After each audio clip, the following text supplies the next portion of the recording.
రక్షకుడైన యేసుక్రీస్తు నామములో మీ అందరికీ నా హృదయపూర్వకమైన శుభాభివందనాలు తెలియజేస్తున్నాను. దేవుడు మిమ్మల్ని మీ కుటుంబాలను దీవించి ఆశీర్వదించును గాక. ఆమేన్. సత్యం హెవెన్ మినిస్ట్రీ ద్వారా ఈ దినము మన అంశం దానియేలు చెర జీవితం ఎలా. దానియేలు చెరలో ఉన్నాడు, అంటే బానిసత్వంలో ఉన్నాడు, ఖైదీగా ఉన్నాడు. అలాంటి చెరలో ఉన్న దానియేలు ఈ దానియేలును జీవితాన్ని గమనించినట్లయితే ఆ చెర జీవితంలో కూడా అపవిత్రుడు కాకూడదని ఒక ఉద్దేశం కలిగి ఉన్నాడు. అందుకు దేవుడు తన్ని ఆశీర్వదిస్తూ వచ్చినాడు. జ్ఞానులందరిలో మహాజ్ఞానిగా దానియేలును దేవుడు ఆశీర్వదించినాడు. షద్రకు, మేషక్, అబేద్నెగోల వారిని కూడా దేవుడు జ్ఞాపకం చేసుకున్నాడు. రెండో ఎపిసోడ్ లో రాజు కలగన్నాడు. ఆ కలను మర్చిపోయినాడు. అందుకు ఆ కల్దీల దేశంలో ఉన్న శకులగారులను, మాంత్రికులను, జ్యోతిష్కులను, జ్ఞానులను పిలిపించి అడిగితే ఎవరు చెప్పలేకపోయినారు. అందుకు రాజుకు కోపం వచ్చి వాళ్ళకు మరణ శాసనాన్ని ఆజ్ఞాపించినాడు. ఈ వార్త తెలుసుకున్న దానియేలు రాజు సముఖానికి పోయి సమయాన్ని అడిగినాడు. ఇది పార్ట్ 2లో చూసినాం.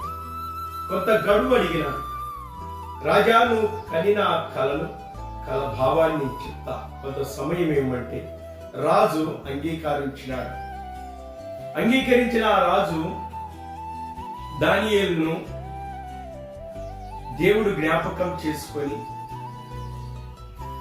దానియేలు తన స్నేహితులైన షద్రకు, మేషకు, అబేద్నెగోలు వీరిని పిలిచి ఈ యొక్క రాజు కళ తెలుసుకోవడానికి వారు చేసిన ప్రయత్నం ఏంటంటే దేవుని సన్నిధికి వెళ్ళి ప్రార్థన చేసినారు. వారు ఒకే విషయమై ఏకీవించి ప్రార్థన చేసినారు. దేవునికి మొరపెట్టారు. ఎందుకంటే మరణం ఉంది, నాశనం ఉంది.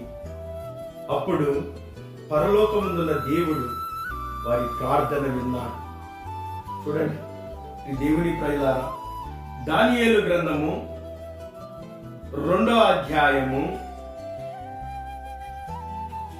17వ వచనం. అప్పుడు దానియేలు తన ఇంటికి పోయి తన స్నేహితులైన అనన్యాకును, మిషాయేలుకును, అజర్యాకును సంగతి తెలియజేసి తానును తన స్నేహితులు బబులోను తక్కిన జ్ఞానులతో కూడా నశింపకుండానట్లు ఆ కొల యొక్క మర్మము విషయములో పరలోకమందున దేవుని వలన కటాక్షము పొందు నిమిత్తము ఆయన వేడుకొనుడని వారిని హెచ్చరించెను. ఈ దేవుని ప్రజలారా, ఒక హెచ్చరిక ఏంటంటే ప్రార్థన చేయాల.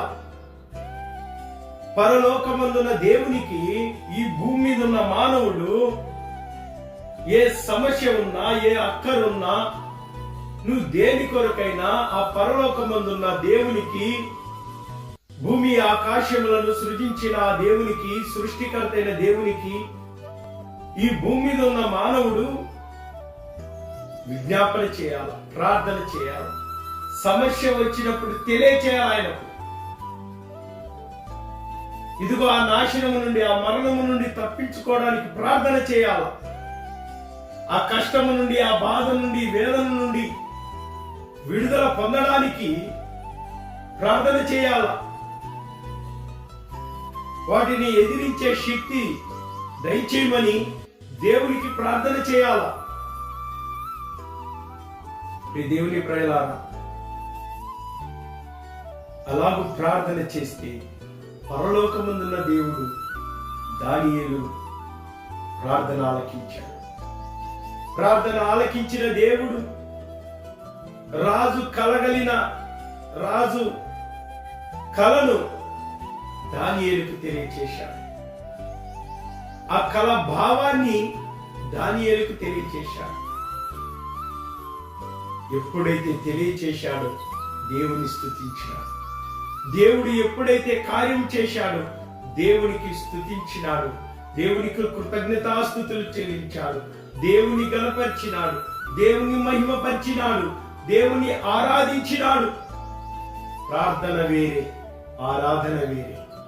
ప్రార్థన అడిగినాడు, కలను తెలియచే దేవుడా, లేకపోతే మరణం ఉంది, నాశనం ఉంది, దాని నుండి తప్పించబడడానికి ఆ కలను తెలియచేయి, ఆ కల భావాన్ని తెలియచేయని వేడుకుంటానే ఈ దేవుని ప్రేమ. దేవుడు దానియేలుకు తెలియచేసినాడు. దానియేలుకు తెలియచేసినాడు. చూడండి, అంతటా రాత్రి అందు దర్శనము చేత మర్మము దానియేలుకు బయలుపరచబడిన గనక దానియేలు పరలోకమందున్న దేవుని స్తుతించెను. ఎప్పుడైతే దేవుడు కార్యం చేసినాడు, దేవుని స్తుతించినాడు. ఈ దేవుని ప్రేలారా, ఎంతో మందికి దేవుడు ఎన్నో కార్యాలు చేసినాడు. నీ జీవితంలో ఎన్నో సమస్యలు నువ్వు దేవునికి మొరపెట్టినప్పుడు, ప్రార్థన చేసినప్పుడు, విజ్ఞాపన చేసినప్పుడు, అడిగినప్పుడు దేవుడు ఆ సమస్య నుండి దేవుడు నిన్ను విడిపించినాడు కదా, నీకు సహాయం చేసినాడు కదా, నీకు మేలు చేసినాడు కదా. దేవుని ప్రేలారా, నువ్వు ఆ దేవుని స్తుతించాలి, గణపరచాలా, కృతజ్ఞులవై లోబడాలా, దేవుని ఆరాధించాలా. దేవుని ప్రేమ, నీ జీవితంలో ఇలాంటి సమస్య వచ్చిందా? అయితే పరలోకమందున్న దేవునికి విశ్వాసముతో మోకరించి ప్రార్థన చేయి. దేవుడు నీకు జవాబిచ్చే దేవుడే. దానియేలుకు జవాబు ఇచ్చినాడు. కాబట్టి రాజు సముఖానికి వెళ్ళాడు. రాజు యొక్క సమూహంలో నిలబడ్డాడు.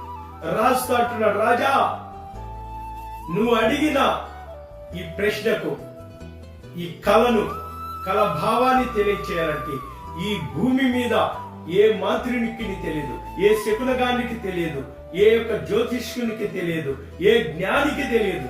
ఎవరికి తెలుసా? ఈ భూమి మీద సర్వ మానవాళిని పుట్టించిన దేవుడు, ఈ సృష్టిని కలగజేసిన దేవుడు, ఆయన పరలోకమందున్నాడు. ఆ పరలోకమందున్న ఆ దేవునికి తప్ప మరి ఎవరికి తెలియదు. ఆ పరలోకమందున్న దేవుడే నాకు దాన్ని బయలుపరిచినాడు. కాబట్టి నా బలము కాదు, నా జ్ఞానము కాదు, దేవుడే ఆయన కరుణా కటాక్షములు చూపి దేవుడు నాకు తెలియచేశాడు. నువ్వు కనిన కళ. చూడండి, ఆ మాటని ఎంత గొప్పగా మనం చేస్తున్నాడు. 26వ వచనం, రాజు, నేను చూచిన కలయు దాని భావము తెలియచెప్పుటకు నీకు సఖ్యమా అని బెల్షాజారు అను దానియేలును అడగగా, దానియేలు రాజు సముఖములో ఇలాగు ప్రత్యుత్తరమిచ్చెను. రాజు అడిగిన ఈ మర్మమును జ్ఞానులైనను, గారడి విద్య గలవారైనను, శకునగాండ్రులైనను, జ్యోతిష్కులైనను చెప్పజాలరు. అయితే మర్మములను బయలుపరచగల దేవుడొకడు పరలోకమందున్నాడు. అంత్య దినముల యందు కలగబోవు దానిని ఆయన రాజుకు నెబుకద్నెజరుకు తెలియజేసెను. తాము పడక మీద పరుండి తమ మనస్సులో కలిగిన స్వప్న దర్శనము ఏమనగా, రాజా అని దేవుడు తెలియచేసిన కళభావాన్ని తెలియజేస్తున్నాడు. కళలు తెలియజేస్తున్నాడు. ఆ కళలో ఏమి కనిపించిందంటే, రాజా, ఒక ప్రతిమ, ఒక రూపం నీ కనిపించింది. ఆ కళలో ఏంది అంటే, ఆ ప్రతిమ యొక్క శిరస్సు మేలిమి బంగారమై ఉన్నది, దాని రొమ్ములు భుజములు వెండివి, దాని ఉదరము తొడలు ఇత్తడివి, దాని మోకాలు ఇనుపవి, దాని పాదములు ఒక భాగము ఇనుపదియు ఒక భాగము మట్టిదై ఉండేను. మరియు చేతి సహాయము లేక తీయబడిన ఒక రాయి ఇనుమును మట్టిని కలిసిన ఆ ప్రతిమ యొక్క పాదముల మీద పడి దాని పాదమును తుత్తునీలుగా విరగొట్టినట్టు తమకు కనబడెను. ఆ కలలో నీకేం కనిపించిందంటే, రాజా, ఒక ప్రతిమ కనిపించింది. ఆ ప్రతిమ ఏంది అనేది, దాని భావం ఏందనేది నెక్స్ట్ ఎపిసోడ్ లో మనము ఈ దానియేలు యొక్క గ్రంథం గురించి ధ్యానం చేద్దాం.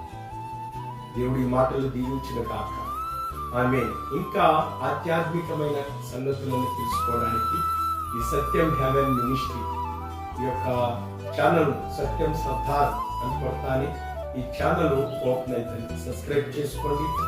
మరి మీ విలువైన కామెంట్ సంగతిని తెలియచేయండి.